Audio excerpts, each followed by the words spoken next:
Have you ever felt like you're surrounded by people, yet still alone? The truth is that loneliness isn't just about being physically isolated, it's about lacking authentic fellowship. Right now, God is calling us to find our people, to discover the spiritual power of belonging.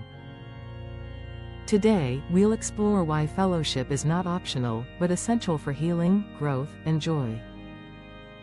Fellowship equals healing plus belonging. Subscribe now for more faith-filled encouragement. The crisis of isolation. Story. Sarah had just landed her dream job in a bustling city.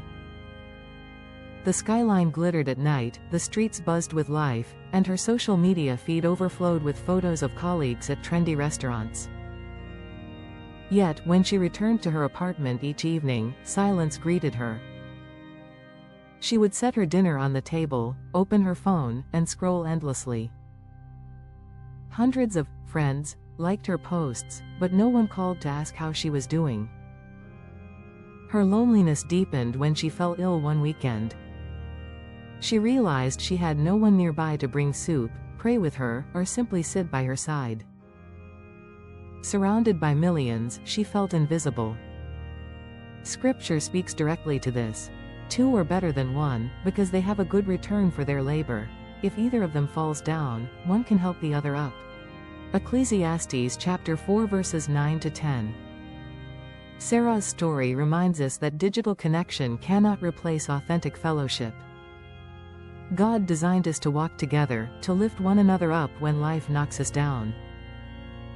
Her turning point came when she accepted an invitation to a local Bible study. Nervous at first, she walked into a small living room where strangers welcomed her with smiles. They prayed together, shared meals, and listened to her story. For the first time in months, Sarah felt seen. Her table was no longer silent, it became a place of laughter, prayer, and healing. Comment below. Have you ever felt unseen even in a crowd? God's design for fellowship? The early church lived life together.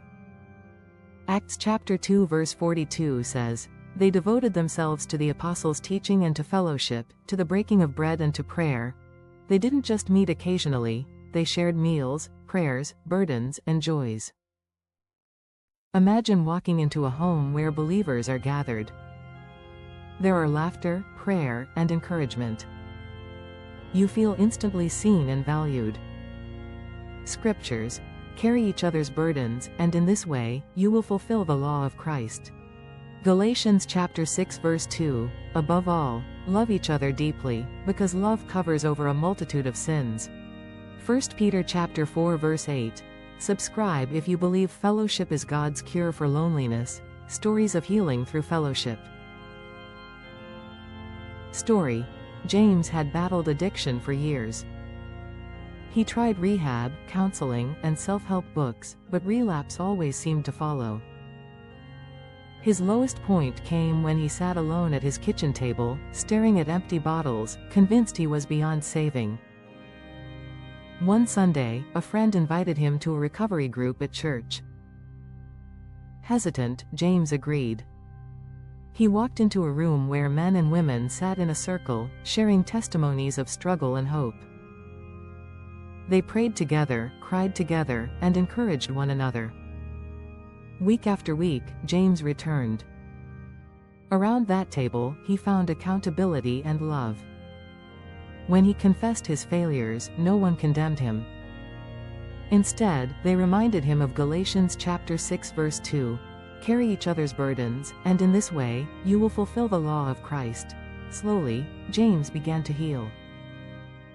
His cravings lessened, his hope grew, and his faith deepened. Fellowship became his lifeline. He realized that healing doesn't happen in isolation, it happens in community. His table, once a place of despair, became a place of redemption.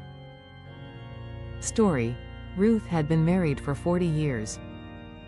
When her husband passed away, her home felt unbearably empty. Meals became painful reminders of loss. She would sit at her dining table, staring at the empty chair across from her, tears falling into her food. Her church noticed her grief and invited her to a weekly fellowship dinner. At first, Ruth resisted. She didn't want to burden others with her sadness. But eventually, she accepted. That evening, she sat at a long table filled with laughter, prayer, and stories. Someone passed her bread, another poured her water, and for the first time in months, she felt warmth. Acts chapter 2 verse 46 came alive for her. They broke bread in their homes and ate together with glad and sincere hearts. Fellowship turned her grief into gratitude. Ruth realized that her table wasn't meant to stay empty, it was meant to be shared. Over time, she began hosting dinners herself. Her home was filled with neighbors, friends, and church members.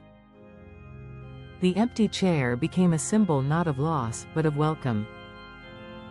Ruth discovered joy again, not by avoiding her pain, but by embracing fellowship. Comment: who could you invite into fellowship this week? Fellowship as spiritual power. Story: Daniel was a college student battling depression. Far from home, overwhelmed by studies, and feeling disconnected, he often sat alone at his dorm table, staring at textbooks he couldn't focus on. His prayers felt unanswered, his faith weak.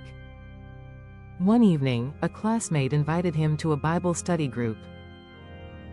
Reluctantly, Daniel went. The group gathered around a table, sharing scripture and personal struggles. When Daniel opened up about his depression, they didn't judge him. They prayed for him, checked in during the week, and encouraged him daily. Proverbs chapter 27 verse 17 became real. Iron sharpens iron, and one man sharpens another. Fellowship gave Daniel strength he couldn't find alone. His healing came not just from therapy, but from community.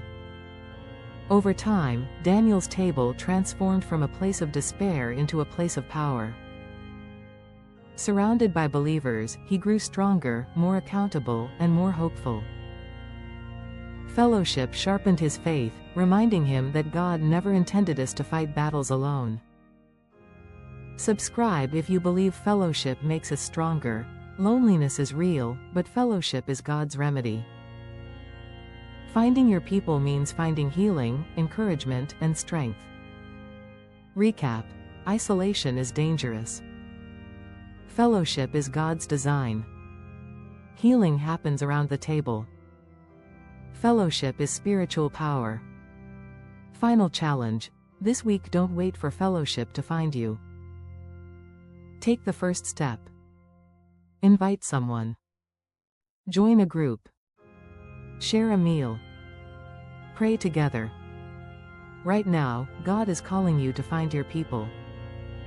Comment below: who are your people, and how has fellowship changed your life?